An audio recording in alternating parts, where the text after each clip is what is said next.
Shalom, semangat pagi. Bapak, Ibu, Saudara yang terkasih, Yosua 24 ayat 14 dan 15. Demikian firman Tuhan. Oleh sebab itu, takutlah akan Tuhan dan beribadahlah kepadanya dengan tulus ikhlas dan setia. Jauhkanlah Allah yang kepadanya nenek moyangmu telah beribadah di seberang sungai Efrat dan Mesir, dan beribadahlah kepada Tuhan. Tetapi jika kamu anggap tidak baik untuk beribadah kepada Tuhan, pilihlah pada hari ini kepada siapa kamu akan beribadah. Allah yang kepadanya nenek moyangmu beribadah di seberang sungai Efrat, atau Allah orang Amori yang negerinya kamu diami ini. Tetapi aku dan seisi rumahku, kami akan beribadah kepada Tuhan. Bapak, Ibu, Saudara terkasih di dalam nama Tuhan Yesus Kristus. Sebelumnya Yosua menyatakan hal ini.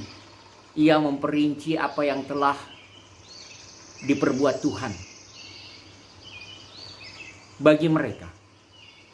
Pertama-tama Tuhan memilih Abraham menjadi umat milik kepunyaannya, dan terus memimpin Abraham sampai Abraham diberkati dengan anak cucu dan keturunan yang sangat luar biasa.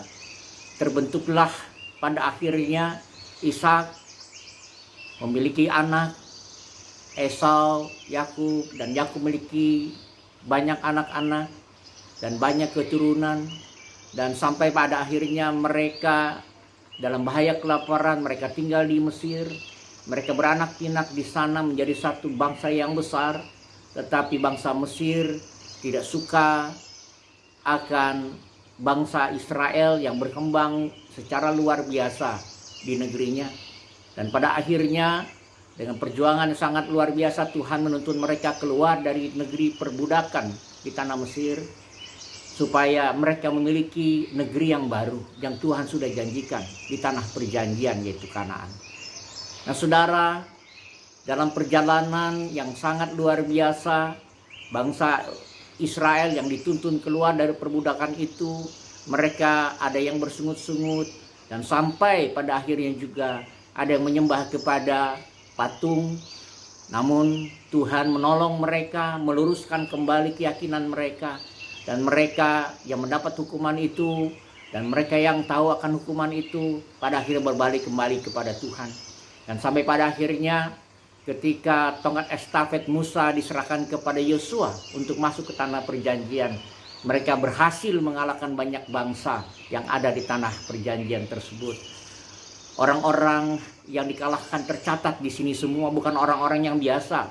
Banyak dari antara yang direbutnya adalah keturunan raksasa, orang-orang yang besar, orang-orang yang kuat, benteng-benteng pertahanan yang kokoh. Tetapi Tuhan menuntun mereka sampai mereka menduduki negeri.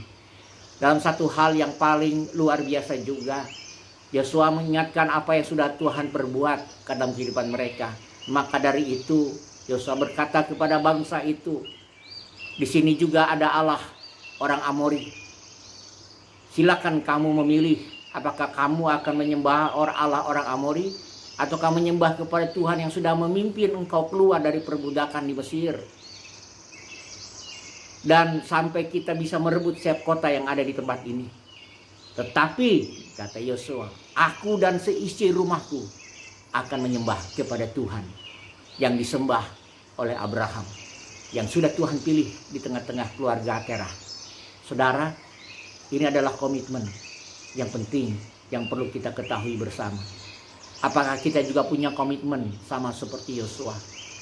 Yosua tidak hanya berkomitmen untuk dirinya sendiri bahwa dia akan tetap menyembah kepada Tuhan, tetapi dia berkata, aku dan seisi keluargaku akan menyembah kepada Tuhan. Itu sebabnya saudaraku yang saya kasihi, mari komitmen kita untuk menjadi orang percaya bukan hanya kita pribadi, tetapi juga untuk keluarga kita. Pada akhirnya mereka punya komitmen yang kuat menyembah kepada Tuhan yang kita kenal di dalam Yesus Kristus yang sudah mati menebus dosa-dosa kita, dosa saudara dan dosa saya.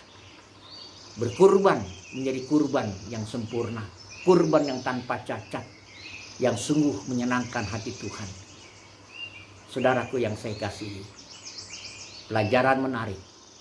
Tuhan Yesus sudah mengeluarkan kita dari belenggu penjara dosa. Ia membebaskan kita oleh kematiannya di atas kayu salib. Kutuk yang harusnya kita terima sudah ditanggungnya di atas kayu salib. Murka Allah sudah ditanggungnya, supaya saudara dan saya memiliki hidup yang kekal di dalam Dia. Penderitaan yang hebat Ia terima dari semuanya. Komitmen pun memiliki konsekuensi yang sama. Kita harus siap menderita demi Tuhan yang sudah menyelamatkan kita. Apakah kita bersedia? Saya yakin saudara adalah orang-orang yang memiliki komitmen yang kuat di dalam Tuhan. Jika saudara adalah orang yang mengimani Yesus Kristus sebagai Tuhan dan Juru Selamat saudara, adalah Allah yang sudah datang ke dalam dunia, menjadi manusia, mengambil rupa manusia yang walaupun Dia adalah Allah, mati taat kepada Allah Bapa di atas kayu salib. Darah, luka, penderitaan yang hebat Ia terima. Dia sungguh merendahkan dirinya serendah-rendahnya. Dan apa yang terjadi, saudaraku yang saya kasihi, Dia menyelamatkan, menembus dosa-dosa kita.